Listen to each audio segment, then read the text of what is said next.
సంఘాన్ని ఆవిష్కరిస్తున్న వేదిక ద్వారా పెద్దలందరికీ కూడా మీ యొక్క కర్తవ్యాలతో అభినందనలు చేసుకుంటా ఉన్నాం. Thank you sir. Thank you. Srinivasa Chakravarthi గారికి నాకు చెప్పే ముందు కొంతమందికి నేను తెలియకపోవచ్చు, అనేక మంది తెలిసి కొంతమంది తెలియకపోవచ్చు. నా పేరు doctor Devarakonda Venkateswara Rao, water resource department లో quality control, vigilance and enquiries control లో ఏలూరు జిల్లా డిప్యూటీ మేనేజర్ గా పనిచేస్తా ఉన్నాను. అదేవిధంగా ఎస్టీఎం పాలిటాక్ నేషనల్ ప్రెసిడెంట్ గా ఉన్నాను. అసోసియేషన్ ఆఫ్ ఇంజనీర్స్ కి స్టేట్ అసోసియేషన్ ప్రెసిడెంట్ గా ఉన్నాను.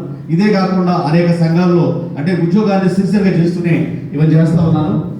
సార్ శ్రీనివాస్ చక్రవర్తి గారితో వారు internal quality control deputy manager గా విజయవాడలో పనిచేసే సందర్భంలో వారి మీద కంప్లైంట్ వచ్చింది. ఆ కంప్లైంట్ నా దగ్గర వచ్చింది సుమారుగా 20 years బ్యాక్.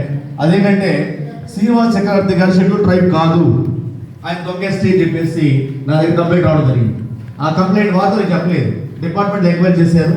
ఆ తర్వాత వారి నెల్లూరు జిల్లాలో వారికి సంబంధించిన వాళ్ళు కనుక్కుంటే వారి నాన్నగారు కనుక పనిచేశారు, అదేవిధంగా ఎస్టీ సంఘాల్లో కూడా పనిచేశారని చెప్పేసి చెప్పడం జరిగింది.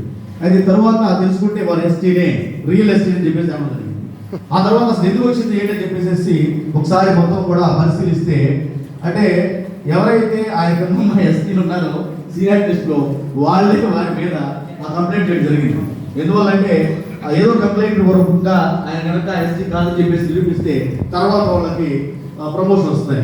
ఫర్ ఎగ్జాంపుల్ చెప్పాలంటే ఒకప్పుడు ఒక 30 years బ్యాక్ అంటే నాకు తెలియదు, మా సీనియర్ చెప్పారు, ఒక ఎగ్జిక్యూటివ్ ఇంజనీర్ గారిని ఒక కాంట్రాక్టర్ చేయలేదు వేస్తే, అంటే కొంతమంది అందరూ మా కేశవరాజు గారి లాగా ఉంటారు, చాలా గొప్ప వాళ్ళు. నేను డిపార్ట్మెంట్ లో జాయిన్ అయిన చూస్తాను, ఒక రోల్ మోడల్ డిపార్ట్మెంట్ లో ఎంఎన్ఎస్ ఒక రోల్ మోడల్ అయితే కేశవరాజు గారి కాంట్రాక్టర్, అదేవిధంగా మా ఏఎన్ఆర్ గారు